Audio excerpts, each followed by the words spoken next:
उनकी सांसें थी, उनके दोनों पांव को काटा गया था। उनकी सांसें चल रही थी, उनके दोनों हाथ को काटा गया था। उनकी सांसें चल रही थी, उनके दोनों आंख को निकाला गया था। इसीलिए मैं मीठी बात करने नहीं जानता। मुझे लगता है एग्रेशन से राज्य को बदलूंगा। क्या जानते हैं आप झारखंड राज्य को महोदय? एग्रेशन मतलब आप क्या जानते हैं झारखंड राज्य को? हम उस राज्य से आते हैं जहां एक संसद ने सीने में 12 गोली खाई थी। हम उस झारखंड से आते हैं जहां MP member of parliament Sunil Mahto ने 1 2 3 4 5 6 7 8 9 10 11 12 गोली खाई थी सांसद ने। क्या सुनने में अच्छा लगता है? तब आप झारखंड को नहीं जानते हैं। झारखंड हमने बनाया है भैया। निर्मल महतो के सीने में गोली लगी थी, तब झारखंड का चर्चा दिल्ली में हुआ था। तब राजीव गांधी को पता चला था कि हां झारखंड की डिमांड किया जा रहा है। तो मुझे लगता है एक बार ये श्रीमान, ये नियम कानून, एक बार एग्रेशन की गवर्नमेंट होनी चाहिए। बाकी यूथ डिसाइड करे। मेरा जो व्यवहार है फॉलो अप के मंच में भी मेरा यही व्यवहार है। पसंद लगे वोट कीजिएगा, ना लगे इग्नोर कीजिए। बोल रहे हैं सुनने में अच्छा लग रहा है, आप बोल रहे हैं नहीं, सुनने में नहीं। आप तब झारखंड राज्य को नहीं समझते हैं सन्नी जी। मैं बोल रहा हूँ एग्रेशन नहीं, आप नहीं समझते हैं झारखंड राज्य को। मैं एग्रेशन सुनने में अच्छा नहीं लगता, यही रियलिटी है। एग्रेशन मतलब यही है कठोर डिसीजन, त्वरित कार्रवाई। आज कार्रवाई किस पे होती है? एक ठेला पे काम करने वाला है, तुरंत कार्रवाई होगी। एक मजदूर है, पुलिस तुरंत कार्रवाई करेगी। आपकी कार्रवाई उस समय काहे नहीं होती है जब बड़े बड़े लोग आपकी गिरफ्त में आते हैं, बड़ी बड़ी मछलियां जाल में फंसती हैं? क्यों कार्रवाई नहीं होती? हम लोग आते हैं तो छोटा रहे या बड़ा रहे, जो गलत रहेगा उस पर कार्रवाई होगी। एग्रेशन का मतलब है कॉर्पोरेट से कोई भय नहीं। एग्रेशन का मतलब है अमीरों के चंदे से पलना नहीं। एग्रेशन का मतलब होता है निडर होके, निष्पक्ष होके झारखंड के मुद्दों पे बात करना, झारखंड के मुद्दों के समाधान करने के लिए प्रयास करना। आज राजभवन में लोग धरने पर बैठे हैं, मुख्यमंत्री के आवास पे लोग धरने बैठे हैं, आज सीजीएल के जेएसएससी कार्यालय के बाहर लोग धरने पे बैठे हैं। आंदोलन रोज होता है, लेकिन जयराम महतो एक 50 लड़कों के आंदोलन से आज सीएम का फेस बन के कैसे सामने आया? इस सवाल का उत्तर कोई दे। आंदोलन इस राज्य में रोज होता है, जयराम महतो ही क्यों? क्योंकि मैंने उन मुद्दों को टच किया, मैंने उस मुद्दों पे बात किया जो झारखंड की जरूरत थी, जिसपे झारखंड बात करना चाहता था। साफ शब्दों में झारखंड चाहता था कि बिल्ली के गर्दन में घंटी बांधी जाए, पर बांधेगा कौन? बेरमो कठारा की घटना है, वहां एक व्यक्ति का अटेंडेंस रोक दिया जाता है, पंच ब्लॉक कर दिया जाता है, जो नौकरी का प्रावधान होता है कोलियरी में। वो व्यक्ति हमारे पास आता है, आके हमें सुनाता है कि भैया ऐसा ऐसा बात है, मेरा कसूर इतना है कि झारखंडी है और हमें मतलब मेरा पंच को ब्लॉक कर दिया गया है, मेरे अटेंडेंस को रोक दिया गया है, तो कुछ उपाय किया जाए। तो हम उनको फ़ोन लगाते हैं, तो हमने परिचय दिया कि सर ऐसा क्यों करते हैं, गरीब आदमी है, बड़ी मुश्किल से रोजगार चलता है, तो इनको पुनः रख लिया जाए। तो उधर से आवाज़ आई कि आप कौन बोल रहे हैं? तो हमने कहा कि हम जयराम कुमार महतो बोल रहे हैं, वर्तमान में गिरिडीह लोकसभा लड़े हैं। तो बोला नहीं, आपसे हम परिचित नहीं है। तो हमें लगा कि शायद वो विधायक या सांसद की पैरवी सुनना चाहते हैं। तो मैंने इतना कहा था कि 2 महीने के बाद चुनाव है, हम बेरमो भी लड़ेंगे, गोमिया भी लड़ेंगे, डुमरी भी लड़ेंगे। अगर वहां से कोई भी सीट जीत के आ जाते हैं तो आपको दामोदर नदी में ले जाकर डाल देंगे। विश्वास कीजिए, विश्वास कीजिए, वो व्यक्ति का भी नाम बता देंगे, ऐसा नहीं हम झूठ बोल रहे हैं। 10 सेकंड में उनका आवाज बदला कि जयराम बाबू बोलिए क्या बात है। अगर मेरे इस व्यवहार से उसका नौकरी बच जाता है तो मुझे अपने इस व्यवहार से कोई कंप्रोमाइज नहीं करना है। 24 साल आपने चला लिया श्रीमान करके, 24 साल आपने चला लिया नियम कानून की बात करके। हमें लगता है कि एक एग्रेसिव गवर्नमेंट आनी चाहिए और मेरा यही एग्रेशन मुझ में रहेगा। क्योंकि मैं ना संजय मेहता जी के तर्ज पे मैं बरी से आता हूं, ना मैं चौपारण से आता हूं, ना मैं गढ़वा से आता हूं, मैं धनबाद से आता हूं। मैं एक घटना सुनाता हूं सुरेश महतो की, और विधायक मैडम बैठी हैं, हालांकि उस समय वो बहुत किस्सा पुराना है। वो झरिया विधानसभा की घटना है, वो भोरा क्षेत्र की घटना है। एक व्यक्ति है, उनका नाम है सुरेश महतो, मैं उस कौम का बेटा हूं। एक व्यक्ति थे, उनका नाम था सुरेश महतो, मैं उस कौम का बेटा हूं। उनको मारा गया था, उनकी सांसें थी, उनके दोनों पांव को काटा गया था। उनकी सांसें चल रही थी, उनके दोनों हाथ को काटा गया था। उनकी सांसें चल रही थी, उनके दोनों आंख को निकाला गया था। इसीलिए मैं मीठी बात करने नहीं जानता। मुझे लगता है एग्रेशन से राज्य को बदलूंगा। वे ऐसे लोग हैं जिनको लगता है कि इस दुनिया में मौत नाम की कोई चीज़ नहीं होती है, जिनको लगता है कि शायद वो सारा धन एकत्रित करके स्वर्ग जा सकते हैं, वहाँ सुख भोग सकते हैं। बिल्कुल ये बहुत गंभीर समस्या है और मुझे लगता है कि इसमें सरकार के लोग शामिल होंगे, विपक्ष के लोग शामिल होंगे। ये कोई नई बात नहीं है। अगर आदरणीय शिल्पी जी कह रही हैं कि अगर वो जनता जानती है, तो जनता को मालूम है कि किस प्रकार से जेपीएससी की परीक्षा होती है। उनमें जब रिजल्ट आता है तो विधायक जी के रिश्तेदार होते हैं। इसमें 24 वर्षों से जिन लोगों ने राज्य की सत्ता को संभाला है, 24 वर्षों से जिन लोगों ने इस राज्य की सरकार को चलाया है, पक्ष बन के विपक्ष बन के, सबका उसमें हिस्सेदारी होता है। तो इसलिए जिस दिन वो इस बात को मानेंगे कि हमें एक समानतापूर्वक जीवन जीना है, हम लोग वास्तव में इंसान मनुष्य तभी हैं जब दूसरे की दर्द, दूसरे की तकलीफ और पीड़ा को देखकर हम भी पीड़ित होते हैं, तब शायद ये माहौल बदले। लेकिन फिलहाल ऐसे परिवेश में ये बुद्ध का देश भले है, लेकिन आज बुद्ध के विचार बिल्कुल विलुप्त हो चुके हैं। मुझे नहीं लगता है कि कोई शांतिप्रिय तरीके से इस प्रकार के रास्तों से हटेगा। मैं बनावटी इंसान नहीं हूं।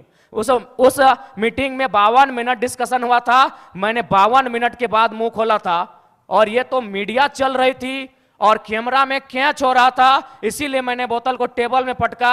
मां कसम हम किसी के मुंह में पटकते, आपके पांव तले जमीन खिसक जाएगी। जब आपने छेड़ा है तो सुन लीजिए। यही विनोद बिहारी विश्वविद्यालय में एक कंपनी, एक एजेंसी ने टेंडर लिया है, मजदूरों को ज्वाइनिंग लेटर के साथ साथ रिजिग्नेशन लेटर पे साइन करा गया। इस भारत में कहां होता है यार? मैं आक्रामकता की बातें करता हूं, कारण कौन है? रिजिग्नेशन लेटर पे साइन कराया गया है, कौन देगा उत्तर? भारत देश में 4 स्तंभ है कहने को, न्यायपालिका, कार्यपालिका, विधायिका, पत्रकारिता। कौन रिस्पॉन्सिबल है कि ज्वाइनिंग? ताजुब की बात है, ज्वाइनिंग लेटर भी मिला है और उनको साइन भी करा लिया है। क्या बोलते हैं आप? रिजिग्नेशन लेटर, रिजाइन लेटर में भी साइन करवाया गया है। और एक घटना गोमिया की, जब मेरा सभा था बेरमो में, वो लड़का आया, उसने कहा कि जो एजेंसी है उनको पेमेंट देना होता है 20,000, लेकिन मेरा शर्त है उनका कि 20,000 आपके अकाउंट में देंगे, आपको 8,000 रिटर्न करना होगा, नहीं तो नौकरी से निकाल देंगे। उसके बाद भी अगर आपका खून नहीं खोलता है तो आप बनावटी लोग हैं, असल लोग नहीं है। अगर आप चाहते हैं मेरे अंदर की आक्रामकता कम हो, आप चाहते हैं मेरे अंदर की उग्र भावना कम हो, तो आज प्रबुद्ध लोग बैठे हैं। आज माननीय मंत्री दीदी बैठी हैं, आज माननीय मंत्री महोदय बैठे हैं, मंत्री 3 मंत्री बैठे हैं, आज प्रदेश अध्यक्ष महोदय बैठे, सांसद महोदय बैठे हैं, झारखंड मुक्ति मोर्चा के फिलहाल पालनहार हैं बैठे, आज विधायक मैडम बैठी हैं, यहां भी एक विधायक बैठे हैं, यहां भी एक विधायक बैठे हैं। ये लोग तय करें कि इस प्रकार का जुल्म, शोषण, अत्याचार एक आम व्यक्ति पे, यानी जो लोग हाशिए पर हैं, जो लोग निम्न स्तर पे हैं, उनके साथ अन्याय नहीं होगा। जयराम महतो प्रेम की कविताएं लिखेगा, इनकलाब की बातें नहीं करेगा। जयराम जी, कि अगर एक व्यक्ति पे कार्रवाई होती है और उस कार्रवाई से अगर हजारों स्टूडेंट को एक उम्मीद मिलती है, अगर एक व्यक्ति पे कार्रवाई होती है और हजारों किसानों की खुशहाली आती है, तो मुझे लगता है उस व्यक्ति पे कार्रवाई होनी चाहिए। और मैं अपना एक अनुभव बताना चाहूँगा, हालांकि ऐसे मंचों पे जहाँ एकेडमिक लोग आके सुन रहे हैं, इंटेलेक्चुअल लोग आके सुन रहे हैं, नहीं बोलना चाहिए, लेकिन मुझे मेरा जो करैक्टर है वो सबके सामने मैं आपको बताना चाहूँगा। ये बेरमो कठारा की घटना है। वहाँ एक व्यक्ति का अटेंडेंस रोक दिया जाता है, पंच ब्लॉक कर दिया जाता है, जो नौकरी का प्रावधान होता है कोलियरी में। वो व्यक्ति हमारे पास आता है, आके हमें सुनाता है कि भैया ऐसा ऐसा बात है, मेरा कसूर इतना है कि झारखंडी है और हमें मतलब मेरा पंच को ब्लॉक कर दिया गया है, मेरे अटेंडेंस को रोक दिया गया है, तो कुछ उपाय किया जाए। तो हम उनको फ़ोन लगाते हैं, तो हमने परिचय दिया कि सर ऐसा क्यों करते हैं, गरीब आदमी है, बड़ी मुश्किल से रोजगार चलता है, तो इनको पुनः रख लिया जाए। तो उधर से आवाज़ आई कि आप कौन बोल रहे हैं? तो हमने कहा कि हम जयराम कुमार महतो बोल रहे हैं, वर्तमान में गिरिडीह लोकसभा लड़े हैं। तो बोला नहीं, आपसे हम परिचित नहीं है। तो हमें लगा कि शायद वो विधायक या सांसद की पैरवी सुनना चाहते हैं। तो मैंने इतना कहा था कि 2 महीने के बाद चुनाव है, हम बेरमो भी लड़ेंगे, गोमिया भी लड़ेंगे, डुमरी भी लड़ेंगे, अगर वहां से कोई भी सीट जीत के आ जाते हैं तो आपको दामोदर नदी में ले जाकर डाल देंगे। विश्वास कीजिए, विश्वास कीजिए, वो व्यक्ति का भी नाम बता देंगे, ऐसा नहीं हम झूठ बोल रहे हैं। 10 सेकंड में उनका आवाज बदला कि जयराम बाबू बोलिए क्या बात है। अगर मेरे इस व्यवहार से उसका नौकरी बच जाता है तो मुझे अपने इस व्यवहार से कोई कंप्रोमाइज नहीं करना है। अलग राज्य की लड़ाई जिन मुद्दों के साथ लड़ी गई थी वही मेरे मुद्दे होंगे। झारखंड अलग राज्य की लड़ाई में जो सोच के साथ इस राज्य को अलग किया गया था कि जब ये राज्य अलग होगा तो यहाँ के युवाओं के पास क्या अधिकार होगा, जब ये राज्य अलग होगा तो यहाँ के किसानों के पास क्या स्वतंत्रता होगी, मेरे मुद्दे वही होंगे। झारखंड जो हमारे झारखंड के नाम में ही छुपा है, झाड़ यानी जंगल, खंड यानी जमीन का एक भूभाग, और हमारी जो निरंतर लड़ाइयाँ रही हैं आदिकाल से वो इसी विषय को लेकर रही हैं। तो जब मैं विधानसभा के चुनाव में जाऊँगा, मेरा पहला मुद्दा इस राज्य में एक सुदृढ़ स्थानीय नीति का रहेगा। चूँकि मैं जिन क्षेत्रों से आता हूँ वो कोयलांचल का क्षेत्र है। आज भी मैं जब कोयलांचल से होकर आया तो लोगों ने अपनी समस्याओं को लगभग 15-20 आवेदन मेरे पास पड़े। जब मैं एक सामान्य सा बालक हूँ, मैं एक साधारण सा बालक हूँ और मुझे प्रतिदिन 15 से 20 समस्याओं को सुनना पड़ता है, जो समस्याएं होती है ज़मीन से संबंधित।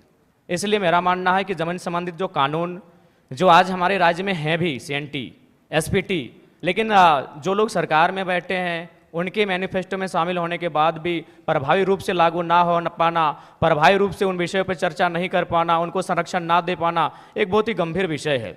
और मेरा मानना यही है, जो कि मैं किसान वर्ग से भी संबंध रखता हूँ, एक किसान का बेटा हूँ, तो मेरे हिसाब से जो ज़मीन संबंधित मुद्दे हैं वो मेरे प्राथमिक मुद्दे होंगे। उसके बाद आज छात्रों की समस्या देख सकते हैं। आज CGL के छात्र, JSSC CGL के छात्र आज धरने पर बैठे हैं। विगत जो पहला एग्ज़ाम हुआ था उस एग्ज़ाम में धांधली हुई, इस एग्ज़ाम में धांधली का मामला सामने आ रहा है। तो निश्चय एक बेहतर नियोजन नीति हो और इस तरीके से एग्ज़ाम को लिया जाए कि धांधली ना हो, गड़बड़ी ना हो, और महत्वपूर्ण सबसे कि अन्य राज्य से लोग जो हमारी हकमारी कर रहे हैं वो कम से कम रुके। उसके लिए मेरे पास मेरी योजना होगी कि हम लोग प्रखंड स्तरीय भाषा के आधार पर एग्ज़ाम लेंगे, क्योंकि भारतीय संविधान आर्टिकल 15-16 इस बात का उल्लेख करता है कि हम जात के आधार पर भेदभाव नहीं कर सकते हैं, हम धर्म के आधार पर भेदभाव नहीं कर सकते हैं, हम उद्गम स्थान के आधार पर भेदभाव नहीं कर सकते हैं, हम लिंग के आधार पर भेदभाव नहीं कर सकते हैं, लेकिन भाषा का कहीं जिक्र नहीं है।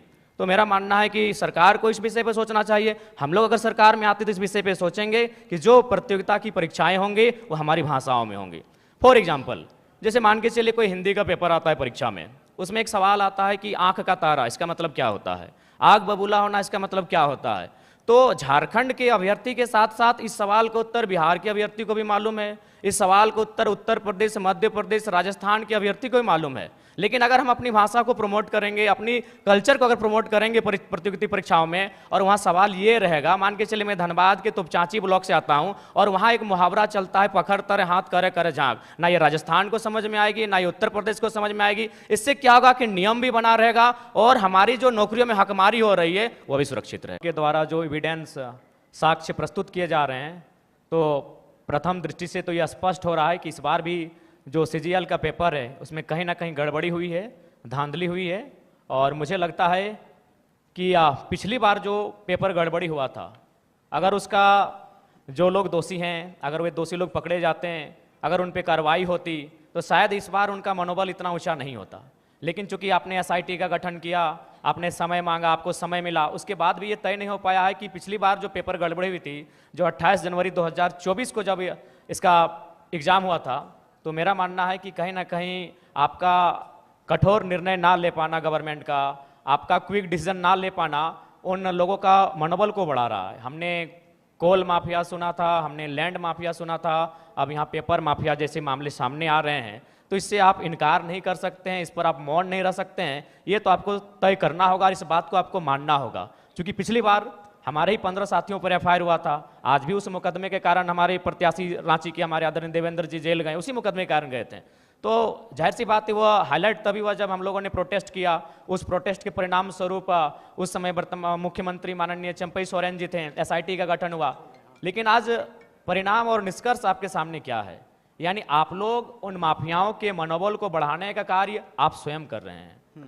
तो ये तो आपको तय करना है कि आप छात्रों के साथ हैं या पेपर माफियाओं के साथ है, ये सरकार को आके तय करना है। यदि आप पेपर माफियाओं के खिलाफ हैं तो पिछली बार जो आपने SIT का गठन किया था उसका निष्कर्ष क्या है, उसका रिजल्ट क्या है, दोषी कौन लोग हैं, वो कटघरे के पीछे कब होंगे, ये राज्य की जनता जानना चाहती है।